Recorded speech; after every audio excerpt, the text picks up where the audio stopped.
Escuchamos una nueva cápsula de lo humano y lo social, el espacio sonoro a la carta del Centro de Ciencias Humanas y Sociales del CSIC. Estás escuchando otra intervención del workshop Los incendios forestales y el uso del fuego, pasado, presente y futuro, que tuvo lugar en el Centro de Ciencias Humanas y Sociales del CSIC el pasado 21 de mayo de 2019.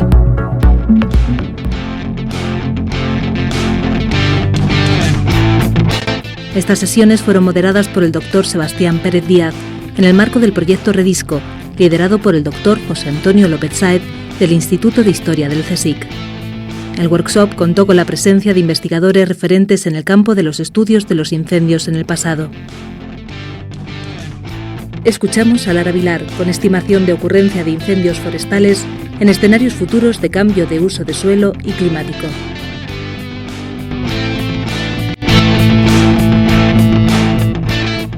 Lara Vilar es investigadora postdoctoral en el Instituto de Economía, Geografía y Demografía del CSIC, en el Grupo de Investigación Análisis Geográfico Multiescalar del Cambio Global y en el laboratorio SPECLab. Su investigación se centra principalmente en la estimación de la ocurrencia de incendios forestales en las últimas décadas asociada a factores socioeconómicos y climáticos, así como en escenarios futuros de cambio de uso del suelo.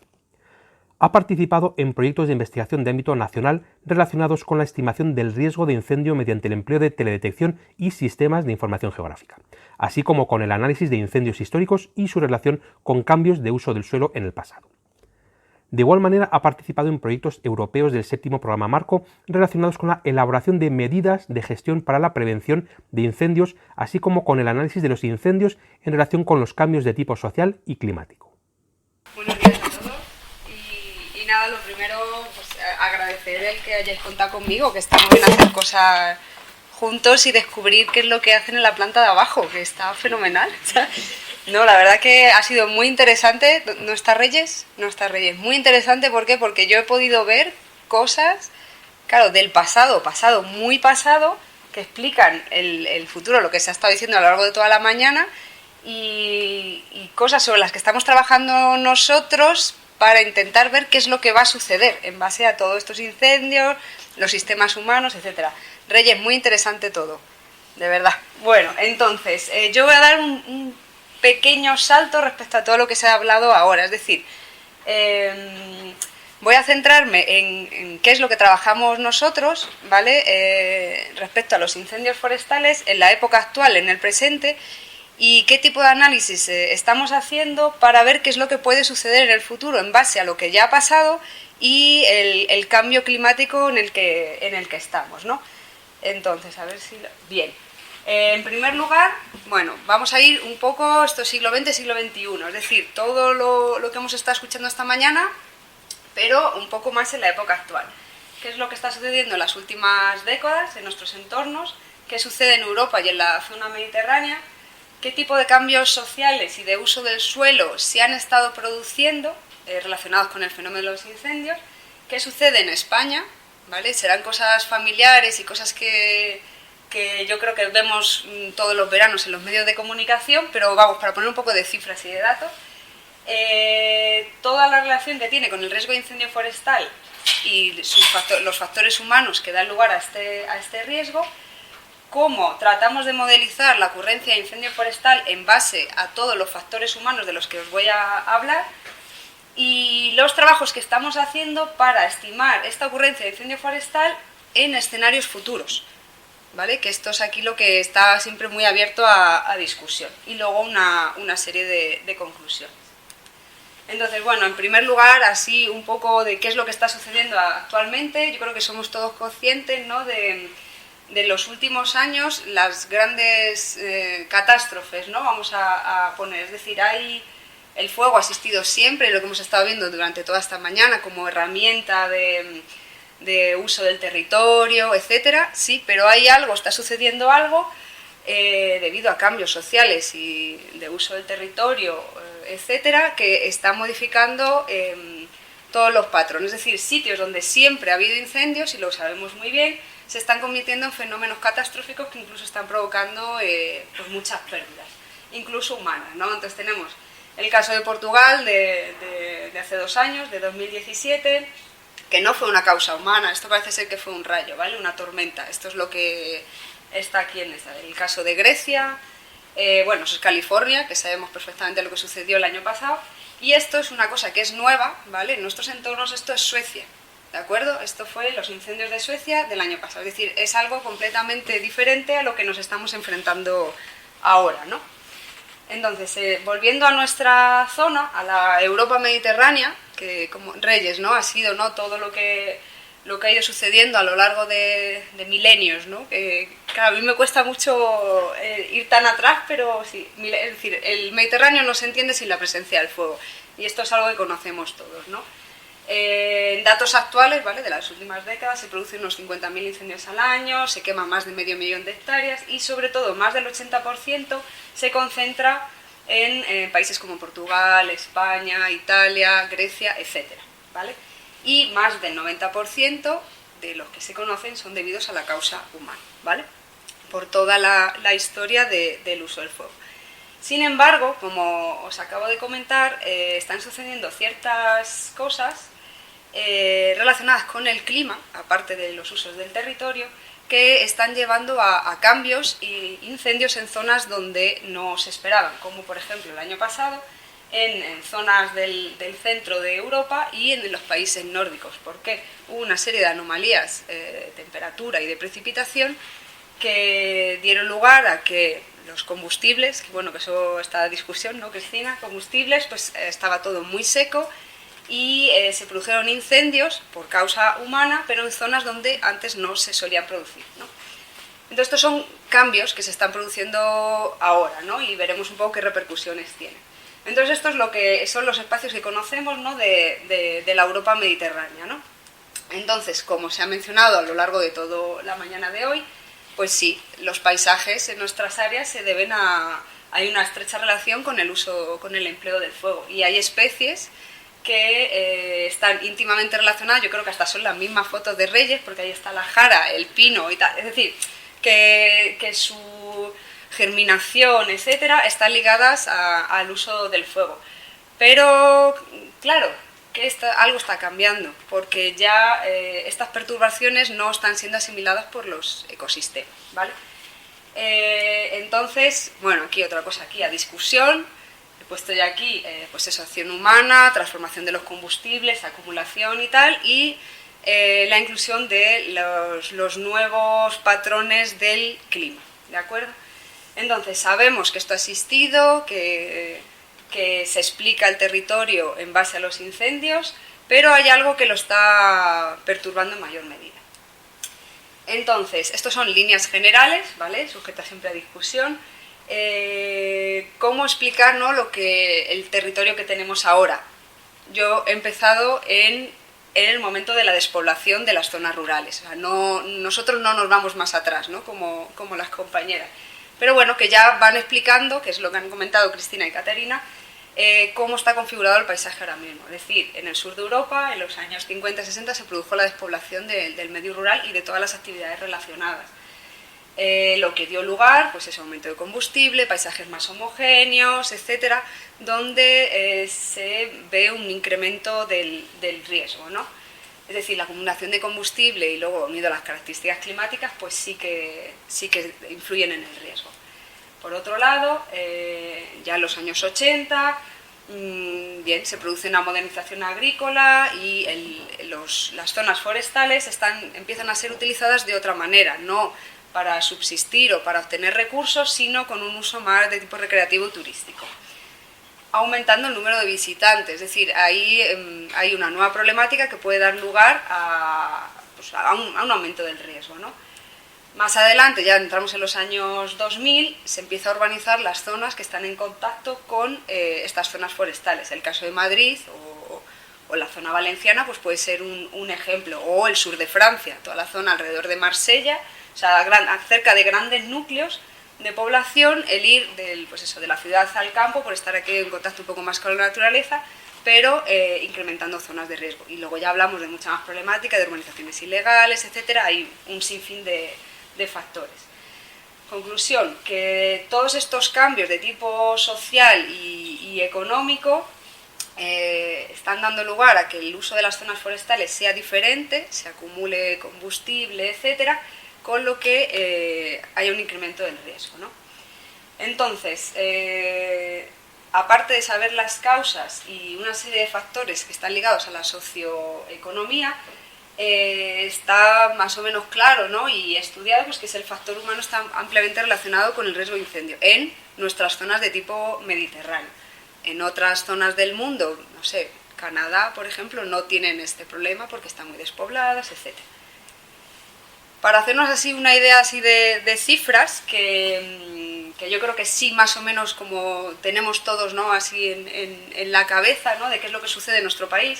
Como han comentado Cristina y Catarina, es decir, en España, desde 1968 se recogen, hay un registro estandarizado de los incendios forestales en una de las bases de datos más completas del mundo, ¿vale?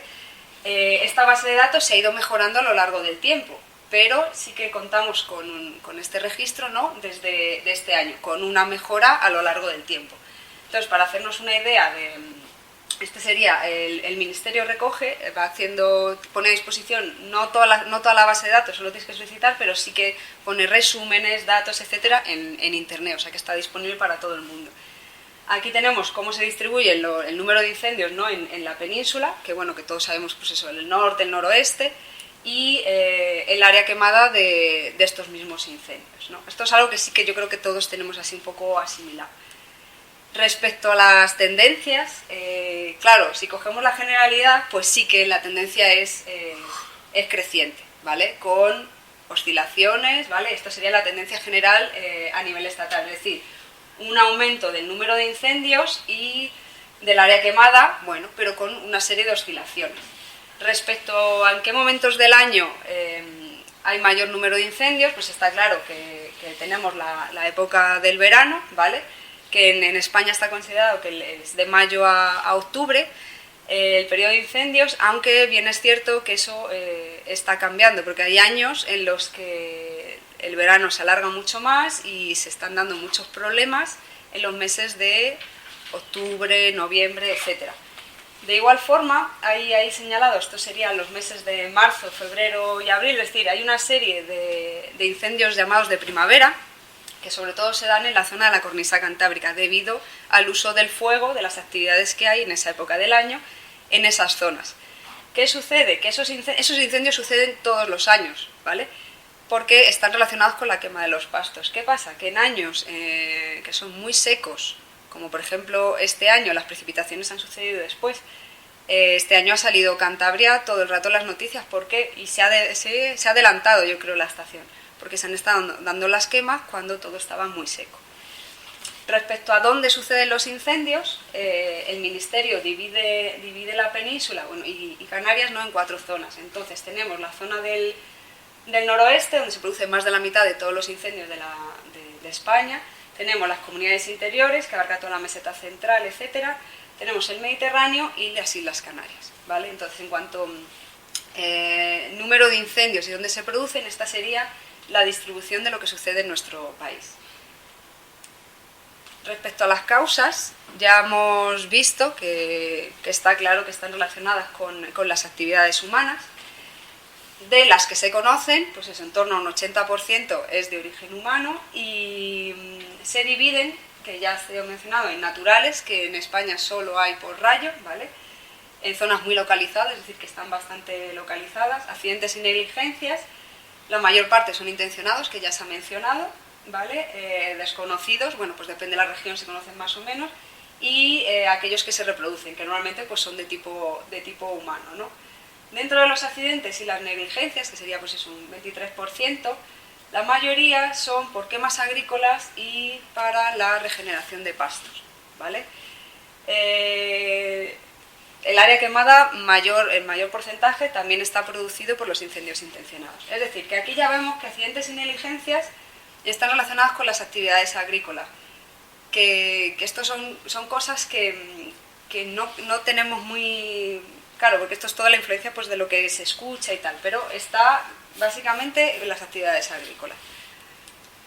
¿Qué pasa con los incendios intencionados, ¿no?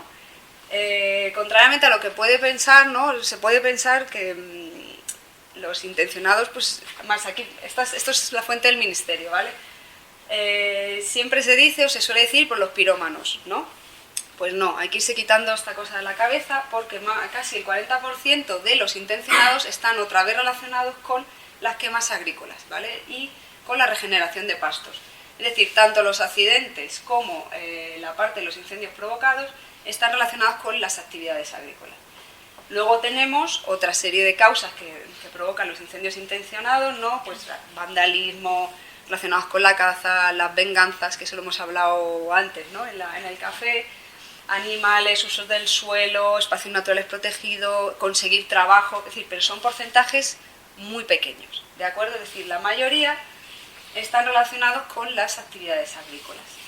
Entonces, conociendo todas las posibles causas que pueden estar dando lugar a incendio, ya sea accidental, ya sea intencionado, etc., se ha estado trabajando en el análisis de estas causas y cómo éstas se podrían representar para poder hacer una posterior predicción, ¿no? Entonces, desde hace más de 10 años ha habido diversos investigadores que han intentado recoger todas estos factores relacionados con la parte humana, clasificarlos para luego intentar traducirlos, ¿no? Entonces, tenemos todas aquellas transformaciones socioeconómicas que han sucedido en zonas rurales, relacionadas con el éxodo rural, el abandono de las actividades relacionadas con el monte, la edad de la población, la acumulación del combustible. Por otro lado, tenemos los nuevos usos que se están dando a las zonas forestales, usos recreativos, la presión turística y la expansión de las zonas urbanas, que es tan importante en zonas tan urbanizadas. También tenemos otro posible factor, la transformación de las actividades tradicionales, ¿no? El uso del fuego, es decir, todas estas cosas se siguen haciendo, ¿vale? Quema de rastrojos, los pastos, la fertilización, etcétera, pero reguladas. O sea, en teoría, pues hay que pedir una serie de permisos para poder realizar esto, y en unas determinadas épocas del año. Es decir, que las cosas que se hacían antes se siguen haciendo con una regulación, más o menos, ¿no? Si quieres discutimos, sí, ¿vale?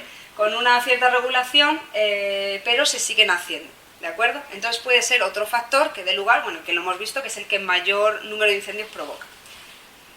Accidentes o negligencias, también aquí las chispas de las carreteras, de las líneas eléctricas, accidentes por caza, maniobras militares incluso, es decir, ha habido algún incendio que está provocado, es decir, que son porcentajes muy chiquitillos, pero que también forman parte de todo el conjunto social y económico.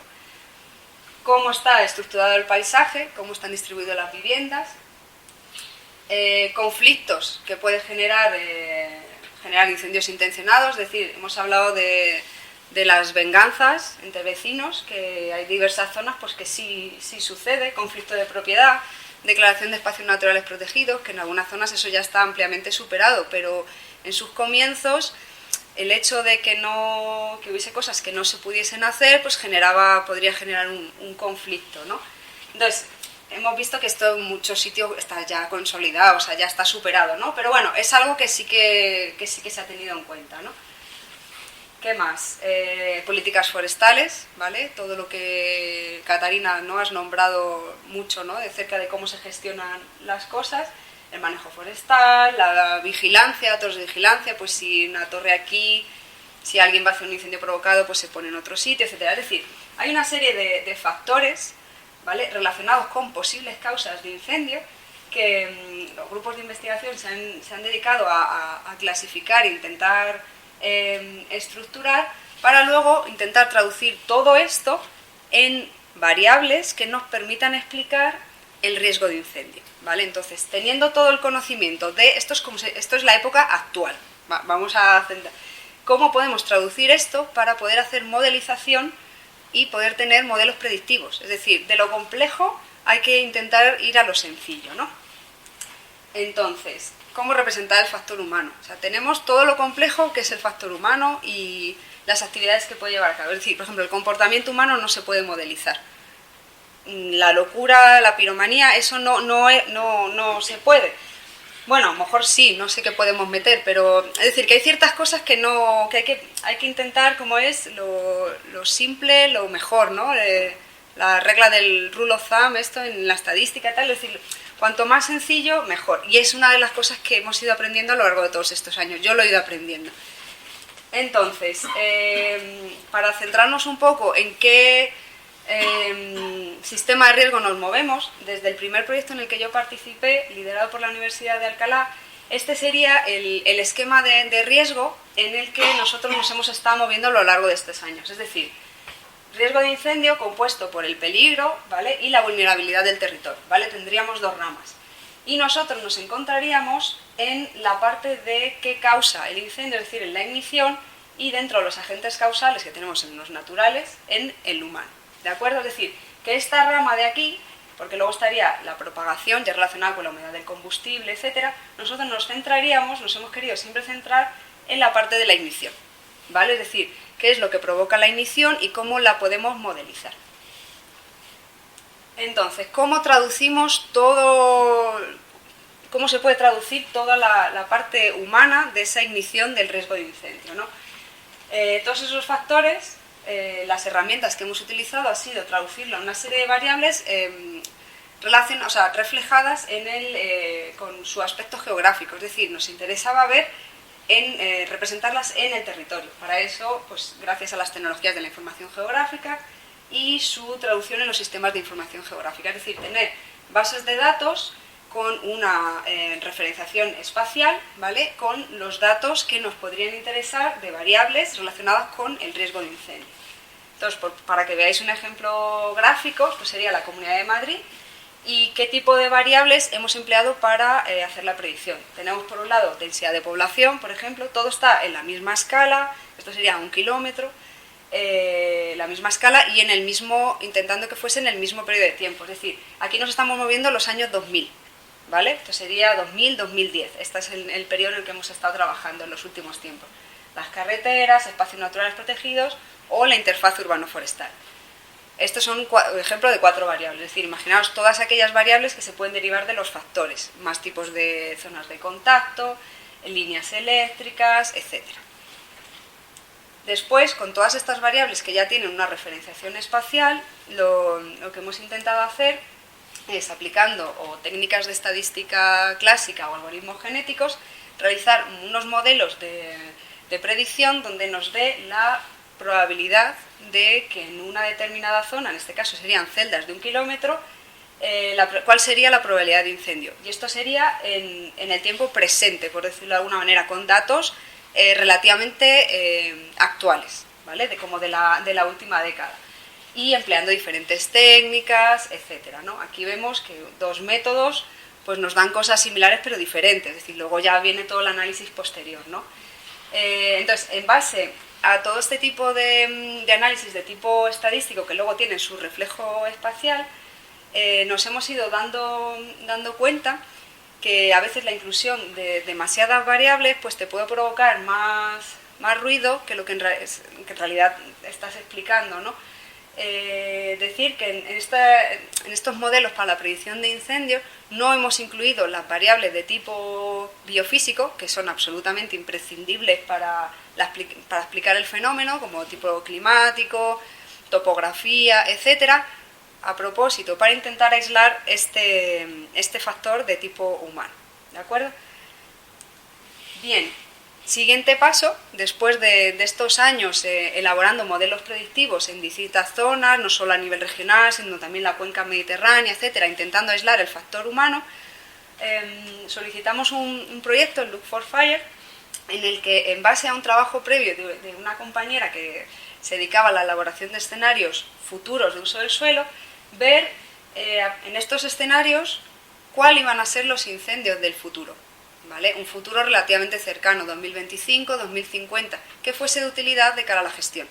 Es decir, que un gestor pudiese tener finalmente una cartografía y decir qué zonas podrían ser las más probables donde se aumentase la probabilidad de incendio, ¿vale? Este es el objetivo general de este proyecto, es decir, en base a los cambios de usos del suelo en épocas recientes, o sea, no irnos muy atrás, uno, por cuestión de datos y otro por intentar reflejar lo que había sucedido en los tiempos más recientes, proyectar a futuro, incluir proyecciones de cambio climático y ver cuántos incendios podría haber, ¿vale?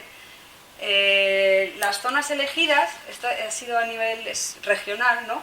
Elegimos 4 provincias españolas, ¿vale? Con el ánimo de, si esto va bien, intentar aumentar el estudio, ¿no? Orense, Zamora, Madrid y Valencia.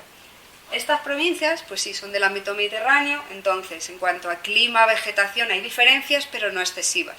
Lo que sí difieren bastante es en el ámbito de tipo socioeconómico y en cuanto a incendios, es decir, Zamora, sobre todo Zamora y Orense, pues son 2 provincias de carácter más rural, con menor expansión urbana, etcétera.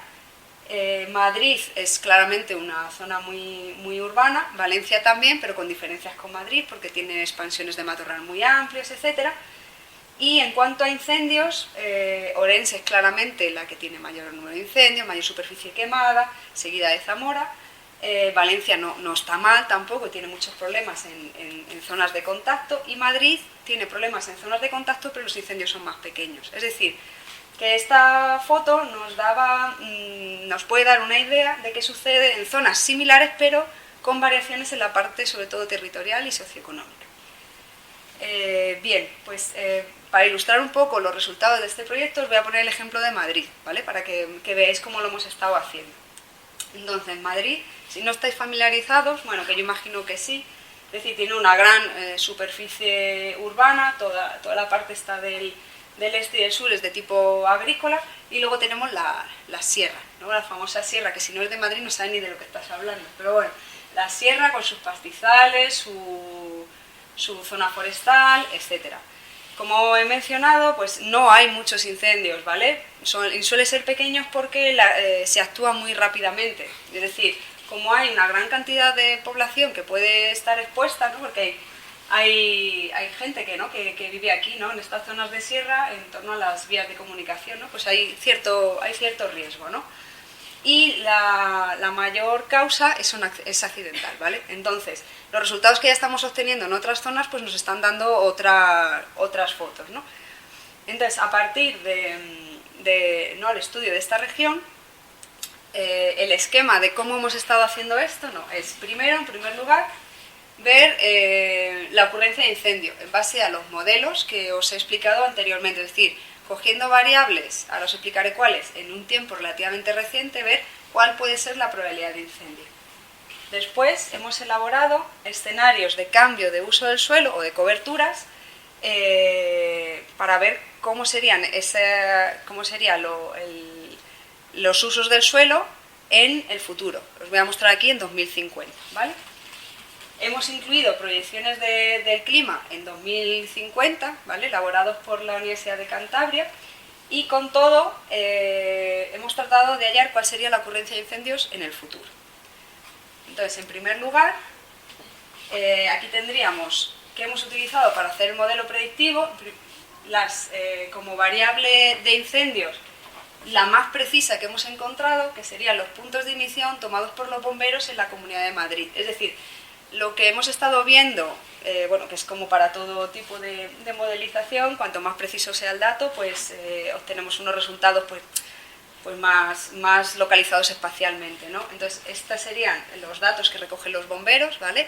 En cada comunidad autónoma, cada zona, los datos son diferentes, ¿vale? Tenemos la base de datos común de toda España, pero luego cada comunidad pues tiene su propia, o tienen perímetros de incendio, o tiene puntos de ignición, o tiene las dos cosas. En la Comunidad de Madrid tienen las dos cosas, ¿vale? Entonces hemos decidido utilizar de los puntos de ignición porque lo que nos interesa a nosotros es ver dónde se inicia el incendio y qué causa está provocando eso, ¿no? Como variables que representan el factor humano, nos hemos quedado con las zonas de contacto entre la zona forestal y la zona urbana, la zona forestal y la agricultura, y la zona forestal y los pastos. ¿Por qué solo estas tres? Hay que tener en cuenta que estas son variables que representan de manera, a lo mejor un poco, no son muy indirectas, ¿no? Las actividades que se puedan dar en esas zonas que pueden dar lugar a un incendio. por ejemplo, una quema de rastrojos estará relacionado con la zona agrícola y que puede saltar a la zona forestal. Quema de pastos, igual, ¿vale? Pero intentando localizarlo en una franja de espacio más pequeña, ¿vale? Y estas tres variables que son de cobertura del uso del suelo sí que las vamos a tener en el futuro. Hay otras que, a menos que tú tengas un plan, por ejemplo, de dónde van a ir las carreteras en 2050, que sí que existe en algunas ocasiones, si no sabes dónde va a estar, ¿vale? Sí que hay, por ejemplo, proyecciones de población, eso también lo puedes incluir como... Pero bueno, hemos decidido quedarnos solo las que se refieren al uso del suelo. En esta ocasión sí que hemos introducido en los modelos la parte biofísica, porque tiene su... Ya no nos interesa tanto aislar el factor humano, sino ver el modelo en su totalidad, incluyendo precipitación, temperatura y la humedad del combustible, que ha sido hallada por una compañera de la Universidad de Australia a partir de imagen de satélite. Es decir, que con estas variables, que representan la parte física y la parte humana, tener un modelo predictivo de la época de la foto actual. A continuación, que esta es la parte que podría ser así un poco más compleja, hemos hallado los escenarios de cambio de uso del suelo a futuro. Y para ello hemos utilizado los cambios que se han producido en una época relativamente reciente, es decir, del 98 al 2008, como matriz de probabilidad de cambios. Es decir, nos hemos quedado en esto, es decir, no hemos ido más atrás, por ejemplo, empezar en los años 50, aparte por el tipo de información, sino porque también una cosa que es muy discutida en este tipo de análisis de cambio de uso es, refleja lo que vaya a suceder el coger un periodo mucho más grande, es decir, del 50 al 2000, ahí han sucedido una serie de cambios que no se sabe si van a volver, es decir, esa foto gigante no se sabe si va a volver a suceder en una época, es decir, no se va a volver a producir un éxodo rural porque ya se han ido, es decir, eso ya está, entonces nos hemos quedado en una época más actual, 98-2008, donde sí que ha habido, sobre todo en Madrid, pues un incremento de la urbanización, etcétera, y también por la fuente de datos, que queríamos que fuese lo más homogénea posible. Con los cambios del 98 al 2008, lo que se hace es que se proyecta al futuro a un año conocido. En este caso hemos utilizado redes neuronales, pero hay muchos métodos para hacerlo, ¿no? Entonces, en esa proyección a un año conocido, en este caso 2015, podemos compararlo con el año 2015 real porque sí tenemos el dato. Entonces vemos lo bien o lo mal que el modelo te predice los cambios. Según cuentan los expertos, no hace falta que sea muy preciso, aunque nos dan unas precisiones del 90%, no es necesario porque eso tampoco es real. Porque claro, aquí estás jugando con probabilidades. Bueno, una vez que hemos dicho, vale, lo proyectamos a un año conocido, lo comparamos con la verdad, decimos es aceptable, no es aceptable, lo proyectamos en base a lo que ha sucedido en el pasado hasta 2050 en este caso, ¿vale? Entonces, en 2050 tendríamos el mapa de 2050 de los usos del suelo y del cual hemos extraído las interfaces que os he nombrado anteriormente de 2050. Entonces ya tendríamos el factor humano representado en 2050. Una vez que tenemos por un lado el modelo del presente, el 2050 en interfase, vamos a hallar las proyecciones de clima de 2050, ¿vale? En este caso hemos planteado un modelo determinado y dos escenarios, uno más normal y otro un poco más, ¿cómo se dice? Agresivo, no, más o peor, uno más extremo, eso es. Y luego una asunción aquí. Claro, nos interesaba saber la humedad del combustible. Pues ¿cuál? ¿Qué humedad del combustible? Pues aquella que se parecía más al posible año 2050. Bueno, pues eso es algo que estamos trabajando, ¿verdad? Sí, eso. Estamos trabajando en esta parte que es muy interesante. Entonces, una vez que tenemos esto, bueno, aquí para que veáis un poco cómo es la distribución en los escenarios, la precipitación, la temperatura y la humedad del combustible del año elegido que se podía parecer más al del futuro. Entonces, con todo esto, ¿vale? Esto es lo que queremos saber, cuál va a ser qué es lo que va a suceder, ¿no? ¿Y cómo se hace esto? La ecuación que se obtiene aquí, es decir, tu presente, ¿vale? Lo aplicas con los datos del futuro, es decir, con tus interfaces del futuro y con tu precipitación, temperatura, etcétera, del futuro, con tu modelización del presente, ¿de acuerdo? Y con eso hallaríamos la parte futura. Entonces, esto sería la ocurrencia histórica, que a lo mejor es muy atrevido poner histórica, ¿no? Sí, vale, es muy atrevido. Histórica para para mí ahora mismo, ¿no? Es decir, histórica, pero de la última década. Es decir, ¿dónde sería la probabilidad mayor de incendio? En este caso, en la Comunidad de Madrid. Como podéis ver, son estas zonas, ¿no?, donde la probabilidad, ¿no?, es más alta, ¿no?, dentro de que no es altísima. Y las variables que nos han explicado esto serían las dos interfaces, la agrícola y la urbana, la temperatura y la humedad del combustible, para este modelo. Ese de ahí sería el escenario que se obtiene en 2050, que si veis la parte roja, pues la tendencia, porque esto está solo basado en tendencias, no hemos introducido ningún tipo de restricción en el escenario, es decir, ¿qué es lo que pasaría en base a lo que ha pasado? Pues la parte urbana aumenta en función de los corredores, etc. Es la cosa más llamativa en el caso de la Comunidad de Madrid. Y de ahí han salido las nuevas interfaces, ¿vale? Entonces tendríamos esto, eso es el futuro, tendríamos temperatura y precipitación del futuro, y esta sería cómo sería la probabilidad de incendio en dos escenarios, uno más extremo y otro un poco menos, ¿no?, de temperatura. Entonces, como vemos, la tendencia es aumentar la probabilidad en los mismos sitios, ¿vale? También donde hay masa forestal, o sea, tiende a aumentar en las mismas zonas, pero en mayor medida en el escenario más extremo, porque ahí está influyendo mayormente en esta zona las características nuevas de temperatura y precipitación, porque no hay tanta diferencia en las interfaces. No he puesto los números de comparativa de interfaces, pero creedme que aquí está influyendo un poquito más la parte biofísica, ¿no? Entonces, este tipo de resultados es el que nosotros queremos tener para poder proporcionar a posibles gestores interesados de tener una foto de lo que puede suceder en años próximos, ¿no? Cosas discutibles, un montón, ¿vale? Pero el hecho de incluir las interfaces como representación del factor humano, sabemos que nos estamos perdiendo cosas, pero consideramos que es suficiente la explicabilidad del fenómeno y algo que sí que podemos obtener en el futuro. Entonces, como breves conclusiones, pues lo que hemos estado toda esta mañana, conocer las tendencias del pasado, presente, son muy importantes, ¿no?, para tener los modelos predictivos. ¿Qué está sucediendo? Los cambios sociales, económicos en los factores humanos que influyen en el fenómeno, así como el cambio climático, pues es el que tiene repercusión, ¿no? Contar con, claro, lo que nos interesa a nosotros es tener información cartográfica, ¿vale?, y herramientas para ver la probabilidad de que suceda el fenómeno. La inclusión del factor humano, que esto, como es algo que es complicado, no se suele incluir en los sistemas de riesgo. ¿Por qué? Porque es algo que es difícil. Es decir, los sistemas de riesgo actuales todos tienen la parte de índices meteorológicos y es en la que se basan, pero la parte humana no se suele incluir. Las interfaces hemos considerado que es una forma de representar la parte humana. Meter lo biofísico siempre ayuda, obviamente, y lo que hemos visto es que haya un aumento de la probabilidad de incendio. ¿Qué pasa? Que en otras zonas, que por ejemplo Zamora... El objetivo principal del proyecto Redisco, en el que se enmarca este workshop, es realizar una reconstrucción paleoecológica de los montes de Toledo en España. Este workshop ha sido organizado por los investigadores Sebastián Pérez Díaz, Mónica Alonso y José Antonio López Sáez, y Reyes Luelmo, que disfruta de un contrato FPU. Podéis seguir escuchando más intervenciones en nuestro canal de podcast Lo Humano, Lo Social.